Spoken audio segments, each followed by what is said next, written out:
Angra em Revista, no Rádio Clube de Angra, quinzenalmente aos sábados. Olá, muito boa tarde, aqui estamos nós para mais um programa Angra em Revista. Como sabem, aos sábados, quinzenalmente, falamos com a autarquia de Angra e hoje, como já é familiar, diria eu, professor Alan Menezes, obrigado. Muito bom dia, sempre um prazer estar aqui. Presidente da Câmara Municipal de Angra, mais uma vez é um gosto tê-lo aqui também. Presidente, há 15 dias quando falamos, a região já tinha eleições, mas não tinha governo, já temos governo. Foi a decisão, na sua opinião, aceitável?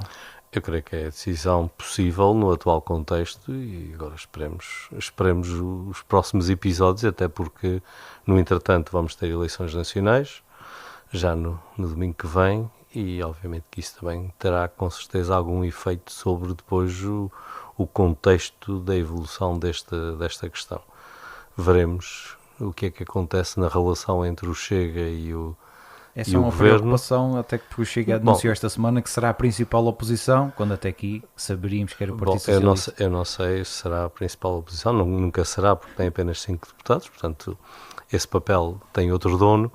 Agora, a atitude que tomará ou não é um assunto que eles é que terão que resolver, eles na relação também com o Governo, porque obviamente terá que haver algum grau de negociação e algum grau de cedência parte a parte, como aliás aconteceu no passado. Não pode acontecer é passarmos de uma relação, enfim, de aliança para uma relação de inviabilidade. Portanto, quem deitou o Governo abaixo tem agora alguma responsabilidade na sua manutenção e não foi o Partido Socialista que deitou o Governo abaixo e se manteve sempre na mesma posição. Foram os parceiros da própria coligação que resolveram acabar com ela. E agora espera-se desses parceiros, que estão, no caso do Chega, nestas circunstâncias substancialmente reforçados na sua posição parlamentar, que tomem a necessária atitude e assumam a necessária responsabilidade face ao histórico deste processo. Este é um processo que não começou agora, já vem de trás e quem teve responsabilidades neste caminho agora também tem que assumir responsabilidades na condução da coisa pública. Esse é um papel que cabe a quem esteve coligado ou quem esteve em apoio à coligação e é um papel que terá que ser assumido com a responsabilidade necessária e também com a normalidade necessária. Creio que está na altura de se assumir que o Chega é um partido como os outros todos, representa uma percentagem, embora modesta, mas mesmo assim razoável de açorianos, tem 5 deputados e, portanto, tem que assumir as responsabilidades que os outros partidos assumem e não pode ser considerado como uma coisa à parte. Portanto, agora, dentro dessa procura da normalidade parlamentar, tem que haver as necessárias negociações, sendo que 2 dos partidos, o Partido Socialista e o Bloco de Esquerda, tanto quanto eu sei, manterão as suas posições desde há 3 anos atrás e, portanto, agora todo o resto tem que ser negociado entre aqueles que estiveram no governo até agora. Presidente, já que fala nisso, por exemplo, na tomada de posse dos deputados e na eleição da mesa de Parlamento, tivemos um episódio que se calhar nunca tinha acontecido no Parlamento e se calhar era de evitar, na sua opinião? Bom, é um episódio que talvez seja de evitar, eu gostaria que não tivesse acontecido, porque de facto não traz nenhuma melhoria ao funcionamento do Parlamento, mas não é nada de inédito. Aliás, os partidos, enfim, que seguem a mesma ideologia do Chega, até no Parlamento Europeu, fizeram isso durante tempos e tempos, e portanto, é destas coisas, não é de estranhar, embora não seja de desejar, mas também o mundo não acabou por causa disso.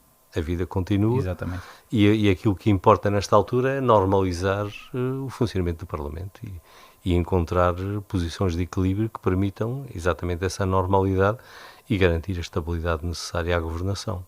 Presidente, já agora, e apelando à sua experiência, este retardar de José Manuel Bolieiro, por exemplo, a entregar ao representante da República a composição do governo, se calhar vem de encontro a não haver tanto burburinho? Acha que é por aí ou existem outros motivos? Não parece que tenha havido assim um grande retardar. O Parlamento tomou posse há uma semana atrás. Semana e pouco, exato. E portanto não é nada, não me parece que haja nada de extraordinário nesta questão. Há prazos legais a cumprir. Os prazos ainda estão muito longe do seu termo e, portanto, acho que as coisas estão a decorrer com a normalidade necessária. Pode haver aqui algum taticismo em relação ao dia 10 de março, por causa das eleições nacionais. pode ser que sabemos que tem aconteça. impacto, quer queiramos, quer Sim, não. naturalmente terão algum impacto. Aliás, os Açores e a tomada de posse do governo dos Açores e depois, particularmente, a discussão e a aprovação ou rejeição do programa do governo serão notícia nacional de primeira página, porque como aliás já foi a eleição e todas as peripécias que decorreram depois dela, e por isso naturalmente os diversos partidos devem ter isso em conta face ao período eleitoral que vivemos e portanto naturalmente há de haver aqui alguma coisa, mas também mais uma vez não há de ser por aí que as coisas vão mudar substancialmente e portanto não, mais uma semana, menos uma semana, não é isso que vai mudar as nossas vidas, nem vai ter assim um peso tão grande. Fechamos este tema do Governo Regional, até porque foi o último tema do programa passado, portanto, pegamos aqui e diremos que se fosse direto seria tudo seguido, mas não. Bom, não foi tudo seguido mas... e há prazos a cumprir e há um caminho a seguir.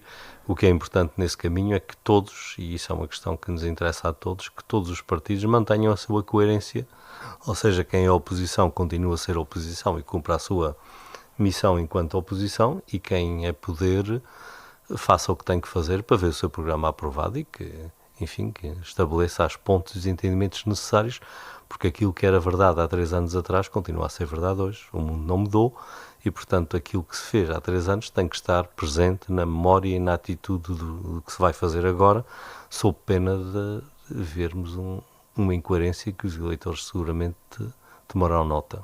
Esperemos que a estabilidade e a responsabilidade estejam, acima de tudo, a olhar para os açorianos e açorianas. Presidente, este dia 1 de março celebrou-se o Dia Mundial da Proteção Civil. Antes de irmos especificamente àquilo que aconteceu no Parque Multissetorial da Ilha Terceira, iria pegar aqui numa apresentação do qual o Presidente foi convidado, que é o livro da crise sísmica de 1964 de São Jorge. O Presidente esteve na apresentação, portanto, 60 anos depois, o que é que nos conta esse livro, Presidente? Bom, esse livro é um livro que, enfim, é um livro interessante e cuja leitura eu recomendo, até porque aquela experiência, a experiência de 1964, que teve uma espécie de réplica que não teve as mesmas consequências, mas teve alguns lives no ano passado com a crise sísmica que voltou a acontecer em São Jorge, é uma lição para aquilo que deve e não deve ser feito em situações semelhantes àquela. E, aliás, nós aqui na Ilha Terceira estamos a viver neste momento uma situação que tem semelhanças muito grandes com aquilo que aconteceu em São Jorge, com a crise sísmica que também persiste e que, passados quase 2 anos, não dá sinais de abrandamento.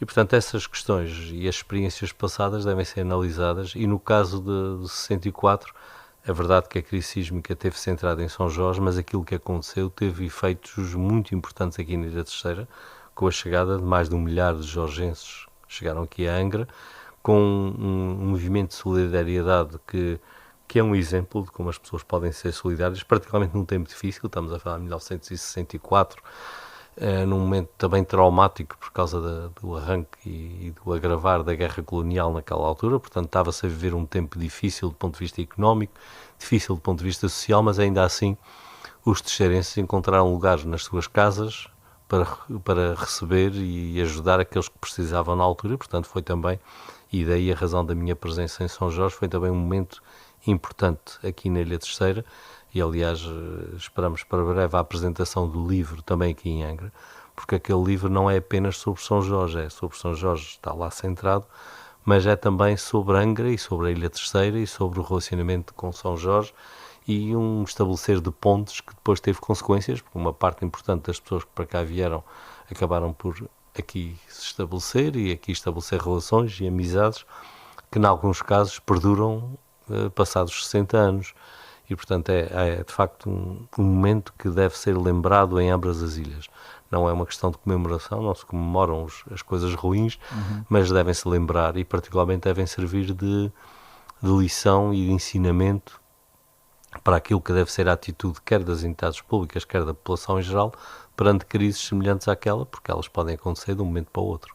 Presidente, olhando para 60 anos atrás e pegando, por exemplo, naquilo que acontece atualmente na Ilha Terceira, e olhando para as ferramentas que existiam, nós temos aqui uma grande diferença. Nós temos uma diferença enorme e com grande vantagem para nós. Nós hoje temos a obrigação de saber reagir muito melhor, até porque temos a informação que na altura não se tinha. Na altura a informação sismológica era muito reduzida, com poucos sismógrafos, apenas aqui em Angra e na Horta, e com informação também escassa do ponto de vista da possibilidade da transmissão de dados em tempo real, e com uma informação que teve centrada nesta casa. Aliás, o Rádio Clube de Angra foi uma entidade essencial na crise de São Jorge, e o Rádio Clube de Angra também aliás, o livro de alguma maneira também celebra essa participação do Rádio Clube de Angra, e o Rádio Clube de Angra, através dos seus noticiários, mas particularmente através das conferências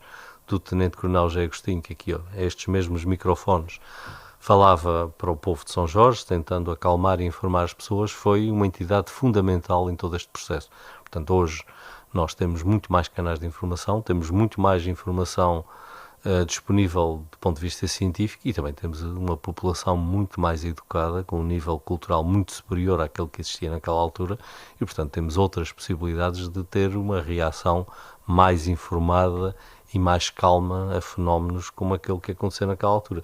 Mas a verdade é que o Rádio Clube de Angra e a rádio, porque a rádio tem a vantagem de, mesmo quando é muito mais resiliente, mesmo quando as redes de internet não funcionam, as ondas vão funcionando, e a rádio tem a possibilidade de ser ouvida ou nos carros, ou num rádio portátil, ou numa coisa qualquer, tem sempre a possibilidade de chegar onde outras formas de comunicação não chegam, e portanto o Rádio Clube de Angra continua a ser um elemento fundamental neste sistema de proteção civil, e tem que estar devidamente preparado para, se acontecer alguma coisa, ele ser também mais um pilar de informação e de comunicação às pessoas. Portanto, acho que aquilo que aconteceu naquela altura foi extremamente duro para quem viveu, e particularmente para quem teve que fugir das suas casas e vir para outra ilha, enfim, passar por aquele problema, mas também foi um momento de afirmação, quer da solidariedade das pessoas, quer da capacidade do Rádio Clube de Angra de servir de veículo de informação, porque naquela altura era aqui no Grupo Central a única emissora com condições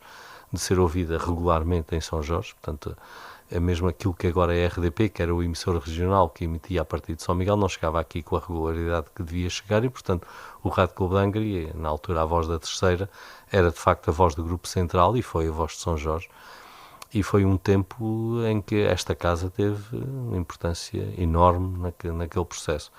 Por isso eu espero que o livro brevemente seja apresentado aqui também em Angra, e que seja possível também estabelecer estes pontos com o nosso próprio passado, porque aquilo não foi um assunto de São Jorge, foi também um assunto da Terceira, e de que maneira.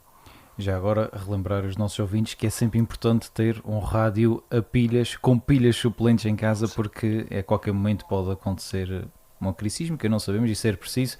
E já agora também, pegando nas palavras do Presidente, o Rádio Clube, pelo que sei, infelizmente não tem os registros totais dessa época guardados, porque os bobinos seriam...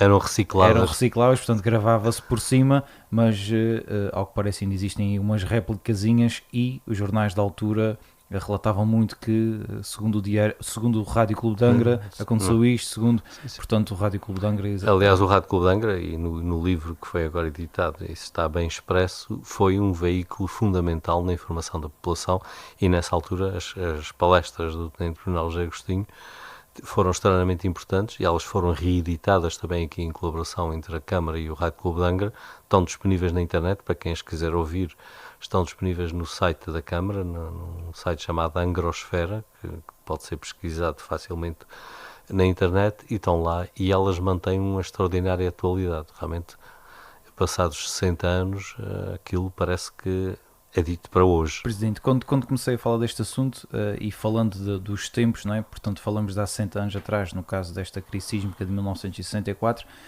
eu ia lhe perguntar o seguinte: era importante, por exemplo, para as gerações mais novas, que andam um pouco desligadas, diria eu, destes temas, conjugar aqui a realidade que foi há 60 anos e aquilo que nós temos agora, para que eles percebam que há técnicas que se usavam antigamente que são necessárias ainda, e que os meios tecnológicos vêm reforçar só aqui a monitorização e não resolver os problemas. Nós estamos hoje, no nosso dia-a-dia, extremamente dependentes de algo que não tem tanta resiliência como nós gostaríamos.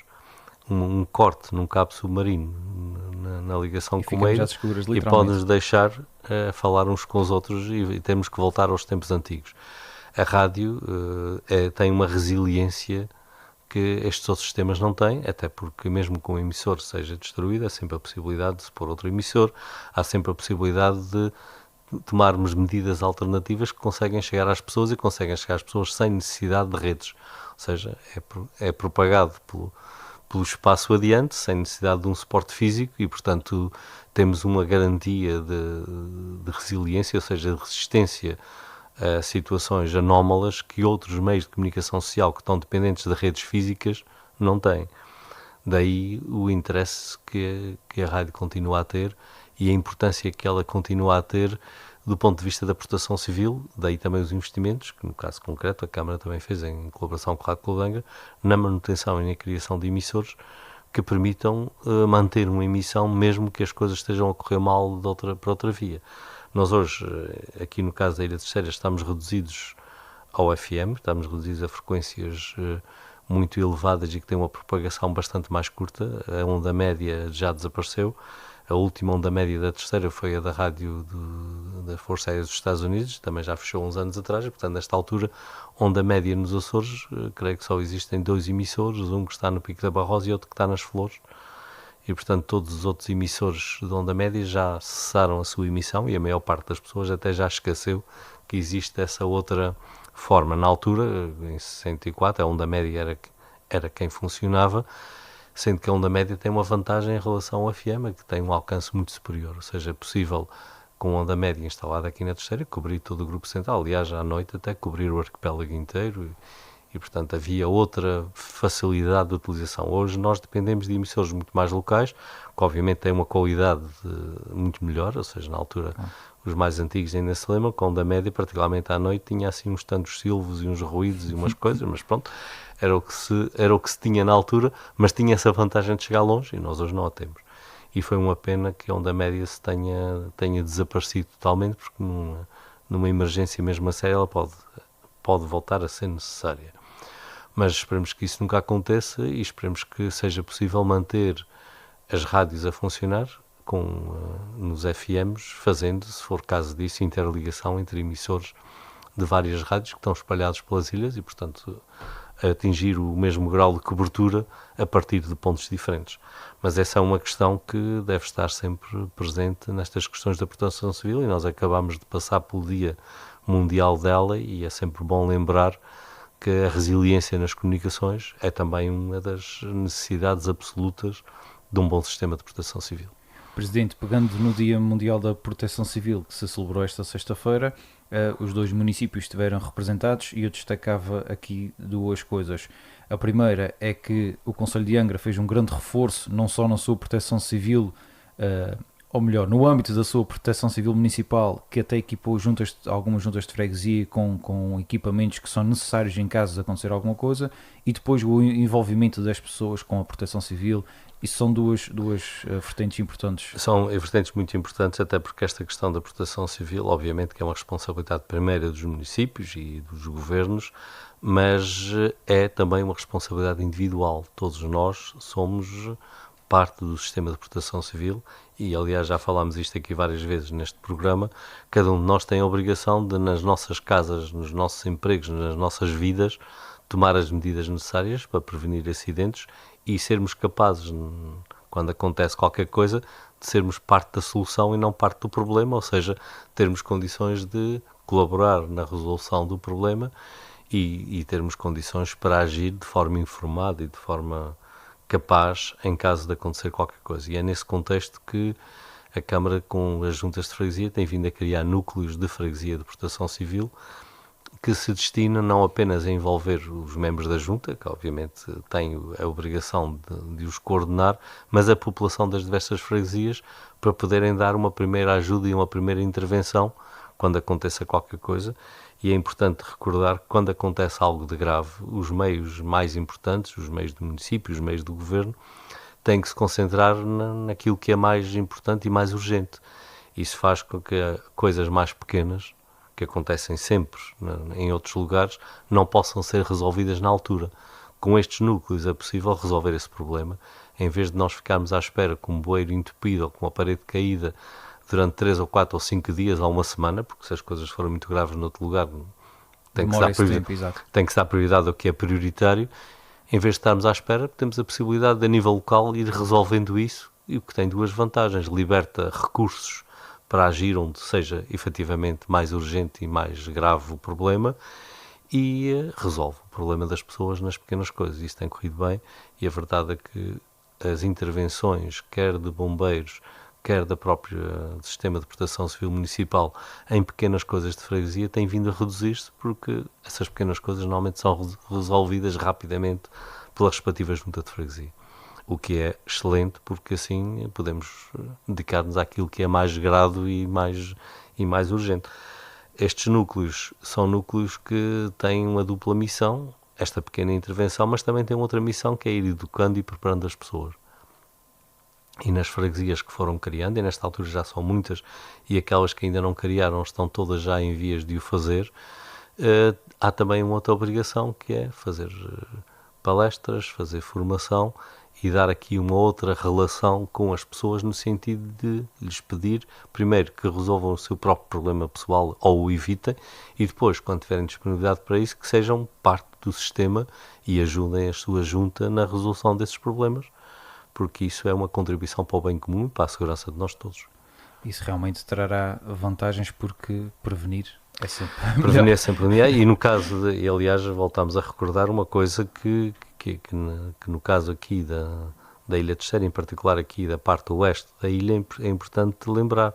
Nós estamos a viver uma crise sísmica com alguma intensidade, aliás, os sismos têm sido frequentes e intensos, e é importante que cada um volte a dar uma volta pela sua própria casa, olhe para aqueles objetos que estão em lugares altos e que podem cair, porque não vale a pena ter uma garrafa exatamente por cima da porta e que pode cair em cima da cabeça de quem vai passar pela porta, ou ter candeeiros que podem ser muito bonitos, mas estão soltos e podem cair, ou outros elementos dessa natureza.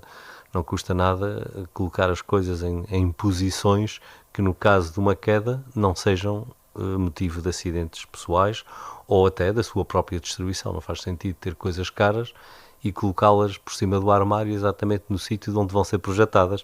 E, portanto, é preciso olhar para essas coisas, dar a volta às suas casas, olhar para a segurança das coisas, porque isso é já um grande contributo para a proteção civil. Porque se nós evitarmos acidentes, desses que são pequenos acidentes nas casas, vamos libertar recursos para as grandes coisas que eventualmente venham a acontecer.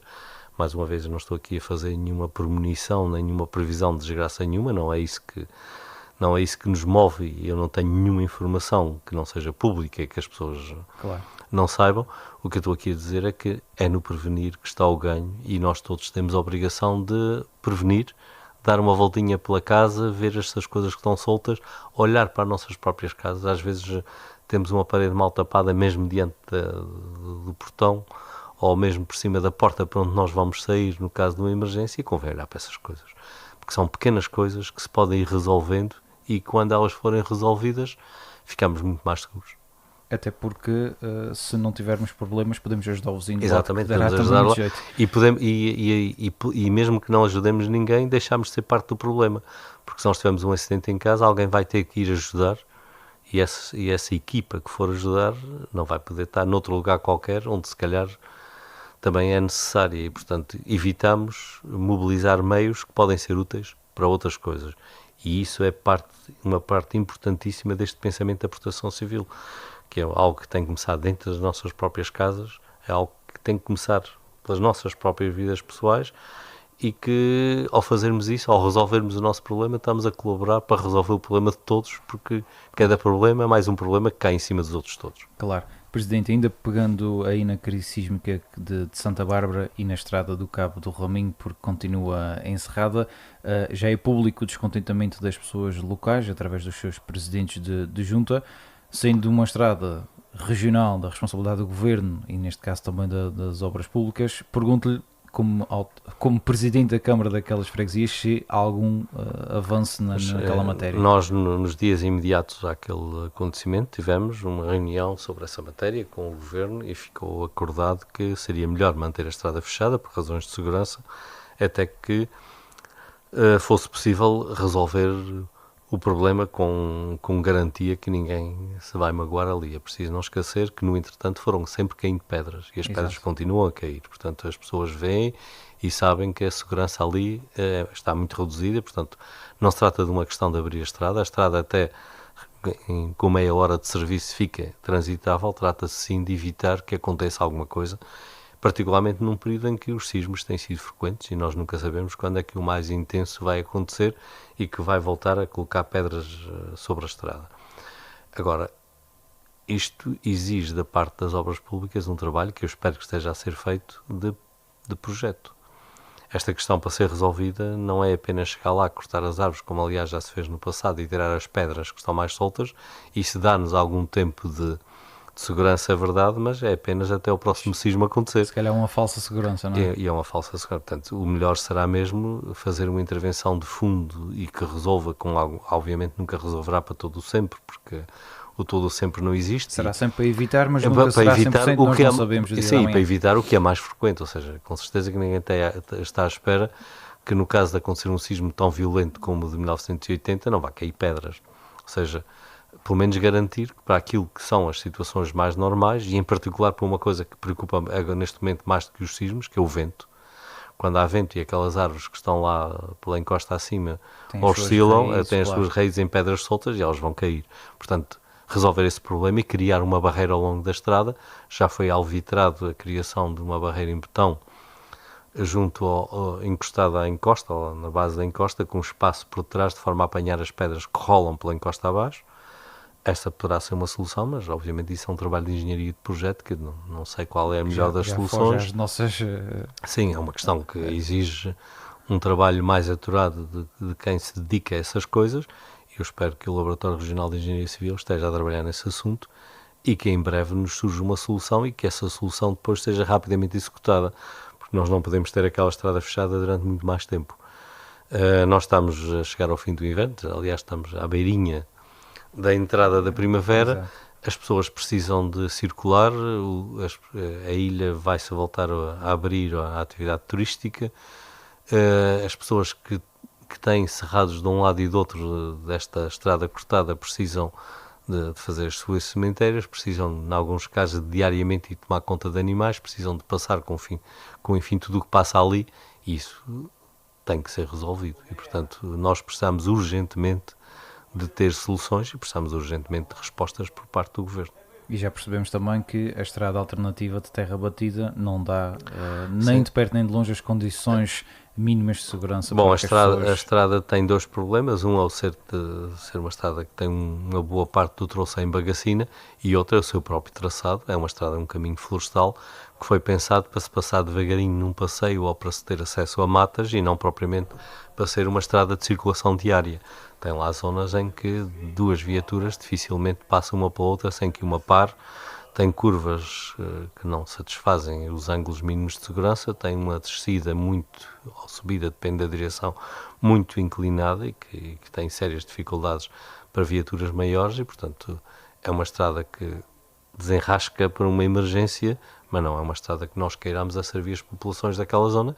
Portanto, rapidamente é preciso abrir a estrada principal ou encontrar uma alternativa adequada, até porque asfaltar a estrada é importante fazê-lo, mas não vai resolver o problema do traçado. E, claro, portanto, é apenas mais uma panaceia e o que nós esperamos é que haja uma solução definitiva que permita a abertura da estrada regional. Talvez seja a altura certa para, quando reabrirem a estrada que liga Serreta a Raminho e vice-versa, pensarem que é preciso uma alternativa e se calhar darem outras condições de alternativa para o caso ser preciso. Sim, no caso, quando reabrir a estrada e aquela estrada deixar de ser tão essencial, porque nós agora obviamente não a podemos fechar porque aí ficamos com estrada nenhuma, claro, pelo menos asfaltá-la, isso é uma necessidade, para que ela fique como uma reserva no caso de voltar a acontecer qualquer coisa, mas isso tem que ser feito depois de abrir a estrada, porque nesta altura fazer obras naquela não é propriamente uma escolha. Aí seria inviabilizar qualquer tipo de ligação entre as duas freguesias. Presidente, este capítulo da Proteção Civil demorou mais um bocadinho, mas acho que falar de Proteção Civil nunca é demais e as pessoas devem estar sempre com o ouvido atento neste caso. Sem dúvida, isto é importantíssimo. Proteção Civil é muito importante para a nossa vida pessoal e o cotidiano em geral. Saltando aqui para outro tema que ainda decorre, Bolsa de Turismo de Lisboa, Angra do Heroísmo, a par da Praia da Vitória, e neste caso também a Graciosa, vão os 3 municípios em conjunto, com a parceria da Câmara de Comércio de Angra do Heroísmo. Promover Angra do Heroísmo fora de portas também é bastante importante.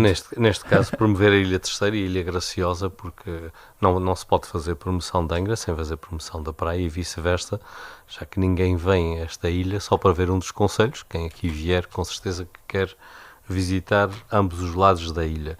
E felizmente, desde há uns anos para cá, tem sido possível manter esta estreita colaboração entre os 2 municípios e termos um trabalho conjunto.